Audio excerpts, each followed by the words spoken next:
Donald Trump nagsalita na tungkol sa pag-aresto kay dating Pangulong Duterte? Kung totoo ito, what's the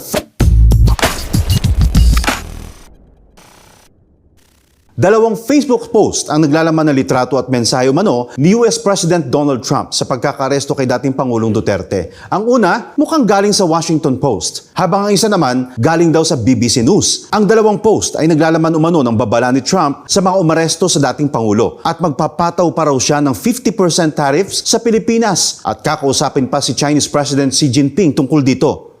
Totoo ba ito? Fake news po o hindi totoo ang balita. What's the fact? Base sa DATV News Research, wala pang opisyal na statement si Trump o ang US government agency tungkol sa pagkakaaresto kay Duterte at hindi rin ito nanggaling sa kahit na anong credible news sources. Bakit natin to pina-fact check? Dahil umabot na sa 20,000 shares ang post na nagdudulot ngayon ng kalituhan sa ating mga netizen. Para maging matalinong Pinoy netizen, think before you click. Tutok lang sa official DATV News social media pages para makaiwas sa fake news. Ako po si Benji Durango. What's the fact?